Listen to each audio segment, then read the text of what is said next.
I'm sure some of you have seen this interview before, a daughter of a certain someone and her ex-husband sharing what they believe on TV. In the satanic world of the future, Christian churches will be allowed to continue because they pose no threat to us. We don't need Christianity. Christianity needs us. It seems they contradict themselves quite a lot. It's from an old interview, but funny enough, and what they believe are also the talking points of a lot of young people these days with no faith background.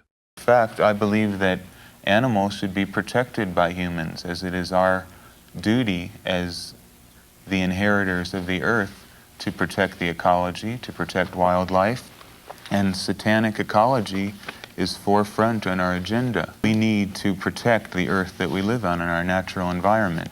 I mean, how did you come up with the duty to protect life if it's not from their conscience? And what is conscience if it's not judgment of reason that helps a person discern right from wrong, guiding them to do good and avoid evil? And sadly, we are seeing more and more people sharing their beliefs. They answer to no one but themselves. But before I share a few more parts from the interview, just remember this clip I've shared with you before.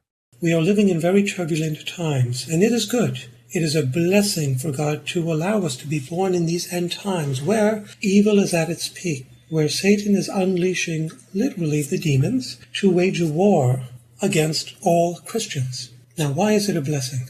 Because, as St. Paul says, where sin abounds, grace abounds all the more. I recall the words of the little saint who died at the age of 24, Sainte Thérèse de l'Enfant de Jésus, Saint Therese of the Infant Jesus, de Lisieux, and she said that she longed for the days of Antichrist. She says that in her letters, her memoirs. I wish I was born during the reign of Antichrist, she writes, so I could suffer all the sufferings that the martyrs suffer and give them to God for glory. There are a few more clips of priests in this compilation, but before I share the rest of that, let's just listen to a little bit more of this interview. Well, a satanic marriage is usually they're considerably smaller, more intimate, and because you have a gathering of people who are completely for you, and each one is different from the other. We don't have a set rule as to what the marriage will Unlike consist the of. Christian church that has an assembly line idea, a certain dogma is read, two people agree to it, you are now part of the Christian community in marriage. We feel that each individual should form a union with whoever they wish to. Marriage represents what you want it to represent. We believe each individual is entitled to decide what their life should consist of. There is no bond to any supernatural entity. If you even want to be married Marriage at all. is not mandatory, nor is nothing is mandatory. What I'm saying is do whatever you want to do, but accept the consequences that come with it. Well, we believe in vengeance. We don't believe in turning the other cheek. You keep turning the other cheek and you run out of cheeks. We feel that if you are wronged in some way, that you take it out with the person responsible, whether that's directly or indirectly, whether that's actually going to the person and addressing the problem or the issue specifically, or whether it's working it out through ritual. I would think your selfish ego is a healthier gauge of reality than some moral system. We're getting back to our animal natures. We are beasts, and we decide from gut instinct. In our case, we are making up our reality. We decide what's right and wrong. You are letting the Bible or Jesus Christ or whatever God may be, everyone creates their own reality. The thing is, you speak for a consensus of reality which is acceptable. We speak for one which at this point in history is not acceptable. It's just a question of who manipulates the media, who has the most money to put their reality forth. In the satanic world of the future, Christian churches will be allowed to continue because they pose no threat to us. We don't need Christianity. Christianity needs us. I'm telling you that I don't believe in good and evil, and nor can anyone decide what is good and evil. It's all based on historical and cultural values. In my point of view, the Christian religion is evil, in quote. Who has the right to determine what is good and evil? I don't like humanists any more than Christians. Humanists, you have to understand this once and for all. Christians must know Satanism is not humanism. Humanism is based on Christian ethics and ideas. It just doesn't have Christ, but it has the same appalling ideas about equality, love for everybody, indiscriminate love for all living things. And as far as I'm concerned, there's Satanism and then there's other people. And I guess it is safe to assume that their version to the one described by Father Martins in the following clip is very different. Yeah, so we're talking about in the realm of organized Satanism. We're talking about cults, but cults, this is not a cult like your Jim Jones cult. These are ancient cults. These are cults, by the word ancient, I mean very, very old, many generations. They're not interested in new membership, right? They don't want you to join them. They're not out to convert you to evangelize you into their enterprise. They don't give a rat's rump about you. They raise their own members. They breed them. So they have a collection of breeders. They bring children into the world, the births of whom are unregistered. So no one knows that they live. So these are not people living next door, by and large. They're living out in the country. They're living in a realm by which the neighbors are not going to see the children. Or if they see them, they're not going to know that they're unregistered. Or if they do know, they believe they're homeschooled or something like that. These are children that a cult breeds to perpetuate the cult, but also to provide bodies, to provide victims for its sacrifices. The cults use them, and I've encountered numerous examples of this. I've had 3 possession cases where someone has broken free, and this was a person who was used in the production of child pornography. So there were videos filmed, recorded, and sold, and this is one of the ways in which the cult makes money. Now, the interesting thing about this is this. We hear about periodically the authorities discovering a cache of child pornography.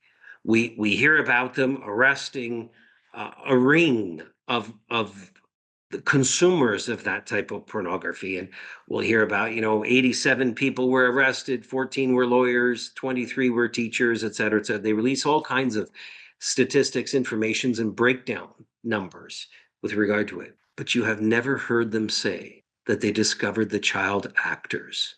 Because in terms of the cults, by the time that porn is released, those actors don't exist any longer, right? They're gone. They're gone. And so this is the visceral nature of that. They've got lots invested in this. And the ones that I met, all 3 of them, were escapees. So they managed to escape. They managed to set themselves free by the skin of their teeth, because every resource that cult could muster up was exerted in trying to capture back these individuals. And all 3 of them were living under assumed identities. Their identities, and here's the thing, they had to be given assumed identities regardless, because none of them had a birth certificate, right? None of them had a registered ID with the government. So some of them were called by multiple names, and they didn't understand themselves. Like, your name is Joe, my name is Carlos. Some of them never had that experience of being known by one name. There was a multitude given to them. And so these folks have had just a horrific experience of life. And this is part of the reality that is there. So I felt, we did have episodes in the 80s where there was this kind of phobia that cults were taking over children's camps and so forth, and apparently much of that was proven to be false. I'm not speaking to that at all. I don't know anything about what happened in the 1980s per se. I'm not an expert in that. I don't have any experience in that, and I don't have a verdict or a judgment by which I feel like I have anything to offer about what was discovered by the authorities or lack thereof. But I will tell you that I do know cults exist. I've been witness to it, and I've had my own retaliation against me by some of them. And it is incredible the damage that has been done to the individuals that have escaped. I mean, they will never live normal lives like what you and I consider normal because their upbringing was so horrific. And also compare to what Father Martin's just shared with this one as well. Well, the issue of cults is it's a topic on itself. It's very wide. What I can tell you is that unfortunately, satanic cults are growing wider in nowadays, above all because of the use of internet. Now it's very easy to know these type of groups. Now it's very easy to see them on video and to see the fascinating things that they do. Most of these satanic cults are linked to the use of drugs and sex. So people would be interested not in the satanic cult, but in the use of drugs and sex in that way. So they would be fascinating in this thing because of this reason. What we know right now is that these satanic cults are growing. They normally are not handmade, but house-made Satanism. So very small groups, 5, 6, 10 people with a head, and men and women that they get all together and uses Satanism as a pretext to do whatever they want on sex and drugs. That exists and is very widely in the world, is now very widely, but it doesn't affect into the true Satanism itself as a cult, as an invocation of the devil. They would be more pretext to have a weekend of extraordinary things with sex and drugs than a cult of on the devil. That's what I can tell you. It's a very wide topic. Satanism is the adoration, the worship of the devil. That is what Satanism is. And actually is not as ancient as we may think. The Satanism as we know it is from the 17th century. It started in France with a woman that she actually started doing what we call the black masses, and so she make use of an apostate priest that celebrated a mass, and after the consecration, they take the host and they desacralize this host, and they did during those rites in the 1700s what we can imagine they do nowadays with sex and drugs. But it's something very new in Satanism as we may know it. And also we have to know that Satanism is not a unitary faith, as we may say so, because we have an atheist Satanism, like the Satanism of Anton LaVey from the United States. He didn't believe that the devil exists. He says that Satan is the desire of man to be what he wants. Satan is the image of the true realization of the true divinization of man. Satan is the image, but for him, the devil does not exist. But you have, for example, another sect that they really believe on the existence of the devil as a person, as we believe in the Catholic faith. So you have many different ways of understanding Satanism. But I could say that Satanism would be the worshipping of the devil. But despite the rise of evil and rebellious movements we see a lot in our world today, just remember this. Whenever there is an outpouring of God's love, there is also, shortly thereafter, an expression of hatred on the part of Satan. Satan often expresses his hatred toward God through individuals, through events, through sickness, through misfortune, and so forth. In other words, the antithesis to freedom is slavery, which comes by ways we do not expect. Sometimes, when we speak of Satan, of course, who follows God in trying to undo what God does, we are invariably addressing his instruments. Admittedly, not all who are used by Satan, whether they're events or misfortunes or individuals, are aware of what Satan is doing. Satan oftentimes uses individuals without their awares. And whenever God does something great in the history of mankind, whether it's creation, redemption, sanctification, Satan tries to undo these great deeds, these great works of God, through individuals who, to their unawares, are cooperating with him. Now, does this mean they're evil? Not necessarily, not deliberately, but the effects are. The intentions may be, let's say, unaware of the evil ends they are obtaining, and therefore their actions are not deliberate. Nevertheless, it is wise for us to be apprised of how Satan works. Whenever we, for example, watch sports, whatever sport it is, we look at the two opposing teams or individuals, and we think while we're watching them what each one is going to do based upon what knowledge they have of each other's skills, talents, potentials, and so forth. Well, similarly, when we are engaged in God's service, it is wise to know the opponent's playbook. Therefore, it is wise for us to know how Satan operates, even through unsuspecting individuals. And when Father Iannuzzi said at the end of that clip just now how the evil one operates, he must be using a lot of people in the world today to say and believe in this type of teaching out there.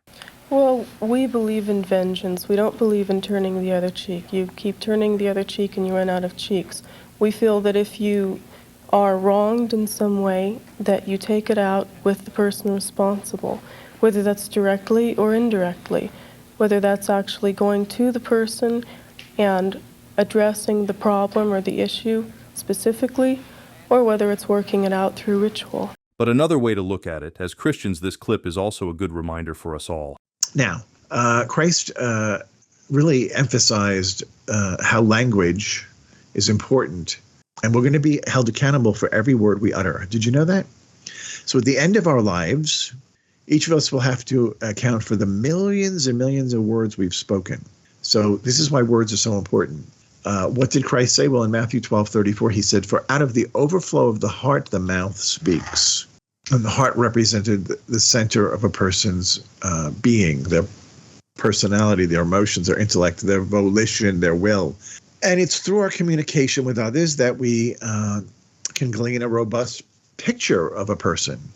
And Christ particularly isolates careless words that are spoken with little forethought, you know. So we have to be careful with what we're saying. I haven't thought of this enough myself. It's very easy to just fly through your day. You have many appointments you encountered throughout the day, and you just show up and you're kind of going through them one at a time, often not considering how the people in this meeting, how are they doing? You know, do we even ask how is your day going? How are you feeling?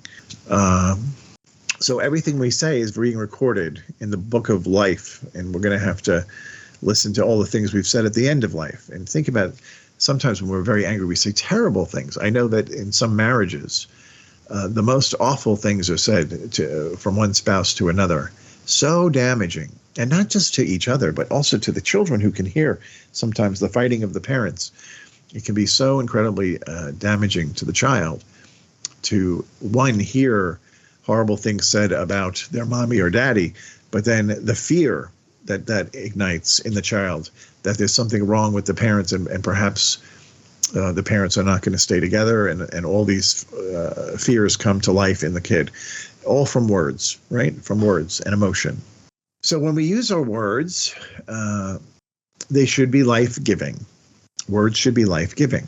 When we think about when Jesus was moving through the last 3 years of his own life in this world, look at the words he was using. He was quick to forgive. He would definitely tell people sin no more, but it was always done in this. He never was like the head, unless it was the scribes or Pharisees, in which case he was trying to wake, you brood of vipers, Why would he say something like that? Because they needed it. They were so speaking to them in a normal tone would not get their attention. A firmer language to get their attention and would repent and change. But this is kind of the way the words we use. Imagine screaming at somebody, "You idiot." That's something you hear all the time, particularly with children when they don't get something right. You go, "Oh, you idiot." But then what happens when the kid looks in the mirror later that day and he's hearing that reverberated back to him, play that tape over and over in their head? "You idiot, you idiot, you idiot."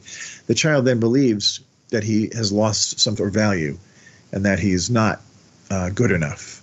What a terrible way to destroy a child, or a grown person for that matter. Some grown people are very sensitive, and just the slightest thing could be very damaging to the way they process information. So we have to be careful. Finally, I think it's fair to say that when we recklessly speak, those carry a tremendous. Often can't imagine. Often we can't imagine. And I hate to say it, but we have a president who doesn't choose his words carefully, and that's kind of his downfall. When people are very judgmental about Mr. Trump, President Trump, that's usually the thing they go to is how careless he is with his words. So we can all pray for him that he would choose his words more wisely and more, maybe perhaps have more of an introspective spirit before he speaks.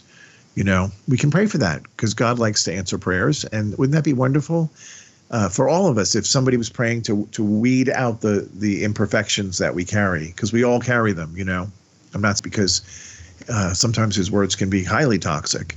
And now when we think about the power that would have and the way it's multiplied across all the social platforms, and those words just keep going and going and going. It's like if you took a feather pillow and ripped it open on a 10th-story building balcony and let the feathers go, they just keep spreading out all over the place, and it would be hard to pull them back. Once you say something mean about somebody and it's reverberated through the airwaves and the internet and the social media, even an apology isn't going to reach all the destinations that the insult went. It's very, very hard to retract once it's been spoken. So we have to be more careful. And speaking of the sinful world, I would also like to share this clip of a very humble priest and one I love listening to, Father Luke Fletcher. Try and listen to this for a moment. We have the clearest moment where Holy Scripture draws out the fact that some sins are deadly or mortal. That's what the word mortal, so mortal sin, and some are not, what we ended up calling venial.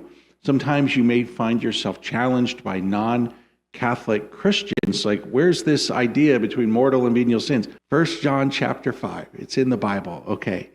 And as the church kind of grew and developed her understanding and her teaching on the nature of sin, what's laid out so beautiful in the Catechism is in order for us to approach the question of morality, for us, it's never just a matter of give me a list of do's and don'ts or rights and wrongs. And I do know that sometimes we may all find a moment where we kind of wish we could just keep it on that level. Tell me what to do or tell me what not to do. And it's not just, well, I broke a rule and the rules could change or whatever. No, there's something happening on a deep spiritual level that when our sins do something to our soul, there's an effect. So that the morality, the commandments, the rules that God has given, there's a context there. And I think I have been shocked over the years, like so many Catholics don't really get that. I mean, this is basic stuff, that it's not just, that these sins do something to you. I like to compare it to eating really unhealthy food, okay, it tastes really good, okay. But we now know from science what it's doing once it gets inside of you, and it's bad. It's not good, And so there's something similar there, It's not just we're trying to stop people from having a good meal, but rather to be maybe a little more aware. There's a corollary to the spiritual realm. And this is where the church gives this beautiful teaching on sin and what sin does, and particularly mortal sin. So I'd never tire kind of laying out the basic catechesis on that because it's so important. that in order for sin to be a mortal sin, that is to say that it somehow kills the grace of God in your soul, or what the Catechism calls charity, there have to be three conditions present. One of which is that the sin is grave matter, so that what's being done is serious and it has a grave effect. Secondly, a sufficient knowledge that the person knew that what they were doing was wrong, and that they were, sufficiently educated, like they had an awareness, and yet they chose it anyways. And then lastly is the freedom of one's will. So those three elements, and so you may not have been aware, you may have been ignorant on something that can mitigate your culpability, or your will might have been compromised. And that can happen in a lot of different ways. For example, even in secular law, they recognize crimes of passion where somebody just lost their mind and got angry and did something. It's different than when it was premeditated and planned. And, like even in law, they recognize that. So those three conditions that need to be present for a sin to be categorized as a mortal sin, and the thing that we want to avoid, if I could put it this way, is we want to avoid kind of a mindset. It's like, well, how close to the edge can I walk before I fall over? That approach, which some people have, is really, I would argue, kind of the wrong approach. That it's not just a matter of avoiding hell or like staying out of the mortal sin category, but rather to understand the topic of sin in the bigger context of growing in holiness, growing in God's grace. Just the other day, I had the gift of teaching an RCIA class at a local parish, and the topic that I was asked to teach on was grace and virtue. Grace and virtue, which I'm so grateful, because when you teach something to others, it gives you a chance to learn it better yourself. And so I had to present. They're all teenagers in this program and I think that the context of sin needs to be placed in that context of grace and virtue. Again, it's not just as simple like here's a list of things you shouldn't be doing, but rather this bigger question of the gift that God has given us of our life, the gift of our free will, and the opportunity to make choices every day that help us to gain a good quality of character and to grow in virtues and holiness. And the failure to do that is really the best way to understand what we mean by sin, doing things that are wrong, or failing to do things that are good, sins of omission. And it becomes something more clear that it's something much deeper than just a broken rule, but rather the effect of that and what it does to the soul. St. Francis would often give these teachings to the friars. And so when you're in a Franciscan order, you meditate on they're little spiritual quotes from St. Francis. We call them exhortations. And in one of those, it's so challenging, St. Francis told the friars that the friars should never be angry about anything other than sin, and then when you're angry about sin, you should be angry about the damage that's being done to the soul. That is so challenging, that perspective, and to be sad, not that when somebody did something wrong, you're such a jerk, I hope you get punished, none of that. But I did have the gift of doing quite a lot of prison ministry when I was younger, and had the gift of walking with men who had really notoriously sinned, such so that they needed to be locked up. And then to be able to hear them testify what those things did to their soul, and that kind of, for me, was just such a radical confirmation of what we read in the Bible and what we read in the Catechism, what the church teaches, and really to understand the gravity of, like the message at Fatima, there's a certain gravity to what Mary told, the effect of these sins and these evils. And what's so beautiful is that the Lord doesn't kind of just put it in our face in such a way that he wants us to just feel guilt and shame and depression, but rather the Holy Spirit is always shining light into the darkness for the sake of healing and forgiveness and hope. And that's why the gift of contrition is something much different than, for example, just shame or embarrassment. But the gift of contrition that leads to life-giving repentance is something actually very joyful. It's so very joyful. I know some Catholic families that have the tradition of taking the whole family to confession, let's say on a Saturday, and then when everyone's gone to confession, they go to Dairy Queen. And for the last clip in the compilation this time, I want to share this clip of Father Martin's with you, and I hope all of you have learned a lot from this one so far. Hanging a sacred image, a crucifix, on your wall is itself a prayer. And that prayer is a symbolic, constant uttering of your devotion to the Word. And that in and of itself is exorcistic. It's caustic to the demons to have that. But even it goes beyond that. The blessings of sacred images are such that when one is undergoing a great temptation, to look at a sacred image is exorcistic. It is already invoking one's need, plus the look is already invoking the saint in question. And, when you have in your oratory, in your place of prayer, these sacred images, they lift the spirit and the mind up to God. And I'll tell you, merely looking at a sacred image is itself a prayer. The fact that it's hanging there is a prayer. To look at it is itself an additional prayer. And we call it in the church visio divina, divine looking. That's all for this time, and I hope all of you have learned quite a bit from this video. And just like always, if you have any suggestion or constructive feedback for me, please let me know in the comments below.